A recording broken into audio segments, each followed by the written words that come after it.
The fucking rap game done went to shit. You beat makers come out of your mom's fucking basement with 100 half-ass beats, but expect rappers who ain't even on yet to make you wealthy. If your beats was so fucking hot, why the rich and wealthy rappers don't want them? If you're so worth it, fuck out of here. Let's be real. Anyone would love to make music for a living. Unfortunately, there's this incredibly childish narrative that you can either only love music or profit from it, but not both. It's a narrative spread by bitter and jealous musicians who unfortunately couldn't figure out how to turn their hobbies into careers. And it's also a narrative that I think a lot of people just starting out in the business believe. I worked on music for 10 years before I got my first paid placement. To this day, I give away free beats. If you're a member of my email list, you get free beats from me a couple times a month. I work on passion projects without any money up front. I volunteer to teach kids and adults about music business and music production. I love doing this, and I definitely know that those of us who are currently career musicians had to love what we were doing, because there are these long periods of time when we're not making a cent, but we're still continuing, we're still persisting, and now we're at a point where we're actually paying our bills and making a living off of doing what we love. And our journey was long, but we're here, and we are grateful for being here. But people will make a lot of us, including myself, out to look evil simply because we make a living off of our music. They hate when producers set boundaries for themselves. And I have some very clear boundaries for myself.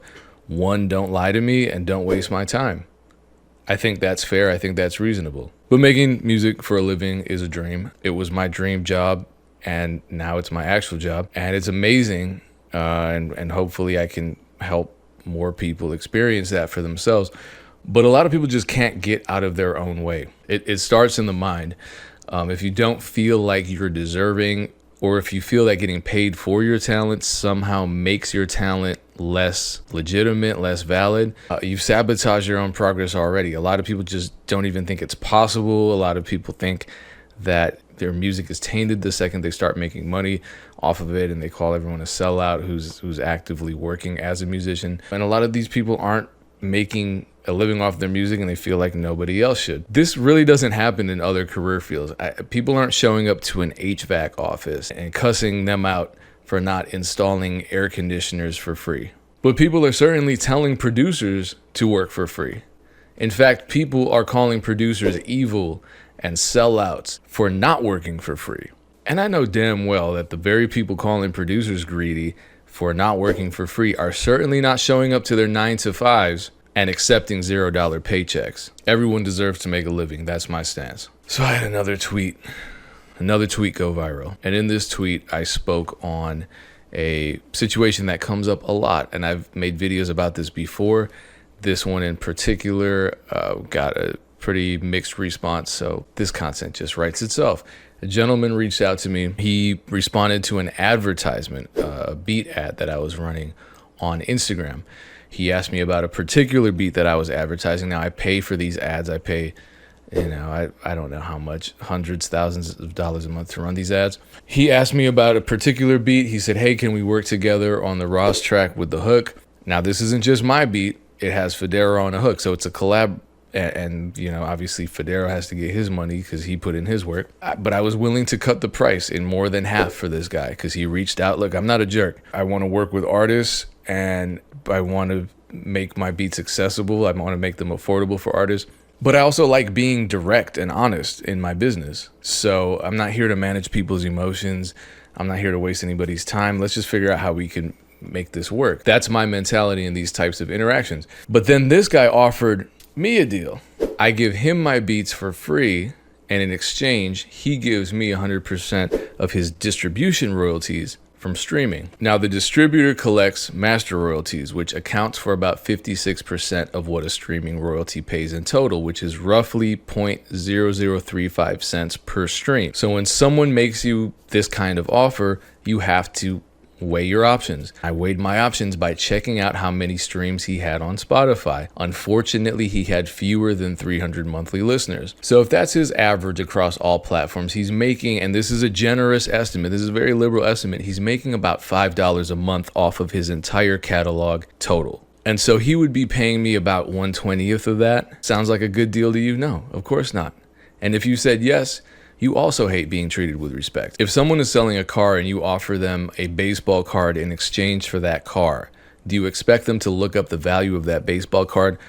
Of course you do. That's what I did. I looked up the value of what he was offering, saw that it was pretty much zero. Of course, people said I could have been nicer, should have been nicer. Maybe these people are saints in real life who take disrespect with a big smile. I gave the guy an explanation as to why I said no. I wasn't rude. I didn't insult him. In fact, he insulted me by reaching out to me with this business proposition that, from my perspective, was a finesse. A lot of people are like, well, maybe he didn't know better. You know better because you know exactly how much money you're not making when you log into your distributor account. You know goddamn well you're making $0. So when you go around offering people equity deals, knowing that they're getting a percentage of zero, there's really no way you can say, well, I didn't know. I thought I was making millions of dollars. Come on. Now back to the original premise of this video. Producers hate getting paid. They must. I don't know, because there was an echo chamber of producers telling me I was wrong for not working for free. This guy, I think you pronounce his name Q the Scientist, I don't know. Too busy looking at numbers,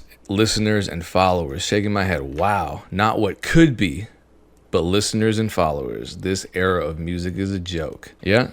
So he's saying I should have just worked for free because this guy has potential. He obviously has no idea what this guy sounds like. This guy, son of a morning star, says it seems smart enough to me. So he's saying it seems like a good deal, but I didn't give it a chance to grow, because what he's telling me is that I believe my intelligence is so superior that I'm missing the biggest opportunity, misspelled, of my life. So I'm so much smarter than him that not only can I spell opportunity correctly, but I can also discern between a good and a bad opportunity. However, in reality, I'm stupid for not taking this deal, because what if this guy's song just blows up tomorrow and it's to my beat and I just missed out?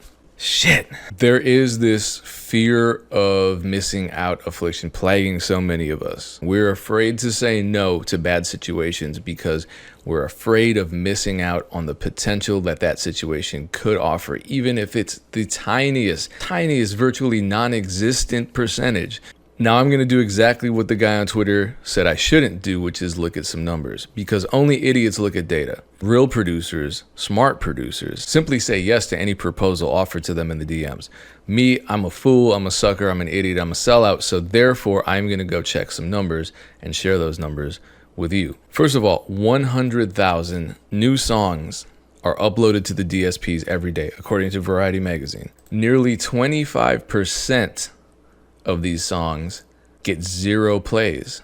67 million songs on the Spotify platform have received fewer than 10 streams. This accounts for about half of the songs on Spotify. In addition, the vast majority of artists on Spotify have fewer than 50 monthly listeners, which means they're generating $0. Nearly 80% of artists on Spotify. And this guy, who's in my DMs, based on those numbers, is doing better than average, and he's still making virtually $0.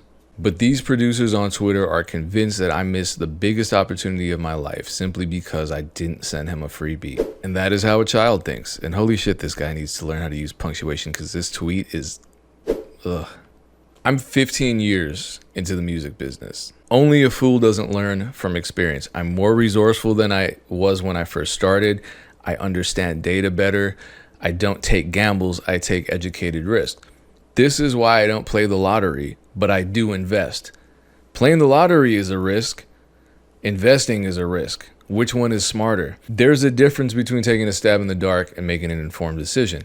And so we should use data, we should use numbers, we should use evidence to make those decisions. So this is why I make these kinds of videos and present these data, because I want people to be able to equip themselves with knowledge and make the right decisions when they're faced with these choices. So let's talk, just in a very general sense, how you can make music production a career for yourself. So say you work right now, you work part-time, you make $2,800 a month, which, you know, is rough in this economy, but it's reality.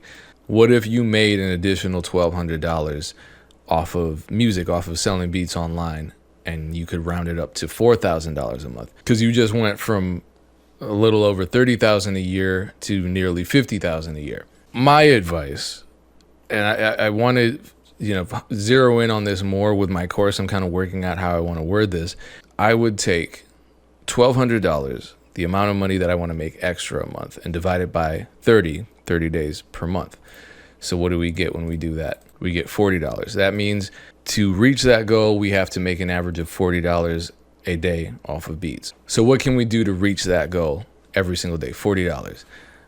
We can adjust our beat prices. So maybe our highest license is $49.99. So if we sell one of those a day, we've actually exceeded our daily quota. Maybe our lowest license type is $20, because if we sell two of those, we've hit our quota for the day, and we're making $4,000 total a month. We're making that extra $1,200. These are just numbers that I pulled out of the air. You obviously need to adapt those to your own financial needs. So then let's say you do that and you're doing it consistently. You do it for months on end, 6 months straight. Once you're making $4,000 consistently, you change your goals. Now let's say you want to make $1,500 a month off of beats. So now all you need to change is your daily quota. You now need to make $50 every single day off beats. And this seems kind of abstract, and it's like, well, how do those numbers change your sales? Well, your goals inform your actions. So if you're running around thinking to yourself, I don't know, because a lot of producers do this, I don't know, I just want to make something off my beat. Well, if you just want to make something off of your beat, your head is just kind of swimming with nonsense figures. If you say, I want to make $50 every single day off of beats, that informs your actions. You can look at it like this. I need to sell one exclusive every week for $375, or one exclusive for $300 and 3 leases for $25 every single week. You can start breaking it down into your actual desired transactions and the average dollar amount per transaction, and that can inform the way you interact with customers. That can inform the types of deals that you give customers. Let's say you're selling an unlimited license for $75, but the customer says, hey, do you have any deals? If your daily goal is $50, just say, yeah, I'll just cut it down to $50 for this license. If they buy it, hey, you hit 50, you hit your quota for the day. And that's one step closer to you making $1,500 a month off of beats. And you keep doing that until, let's say, you hit $3,000 a month. And now you're at the point where you can quit your job and make beats full time. And then once you're working full time on beats, theoretically you can double your income because you're working twice as much. You're making twice as many beats. You are fielding twice as many inquiries. You have more money to set aside for advertising if you're at that point. And now you could conceivably turn that $3,000 a month into $6,000 a month. The way I see it is like this. If you're already making money off your music, it's a lot easier to just grow and expand your business and expand your fan base, your marketing reach, your organic reach, etc., than it is to go from zero to your desired goal. And this kind of specificity when it came to numbers helped me a lot because it changed the way I viewed my day-to-day tasks. I knew I had a number in mind. I wasn't just waking up, walking into the studio and thinking, damn, what do I have to do today? I'm looking at it like this. I need to make beats. I need to do what I want to do and what I enjoy doing. And the ultimate goal from all of the non-musical work that I'm doing is to make, I think I started with a goal of $50 a day, just $50 a day, and then went up from there. But having that specific number, having something tangible to reach every single day helped me a ton. So even if you don't watch this video and immediately implement this type of daily financial goal setting, I hope it at least puts things into perspective, and maybe, it inspires you to find a way that works for you when it comes to you creating daily goals for yourself and having a system of accountability, having a system of evaluating your progress, assessing your benchmarks, and growing, because there's a lot of fuck shit going on in this music business, but that's life. And ultimately, when you get to the point where you're doing what you love for a living, the beauty of that far outweighs whatever bullshit's going on Twitter. There's a lot of bullshit going on Twitter, and I wake up every day happy and grateful to be in the position that I'm in to make music for a living. So wish the same for you and better. Much success to you.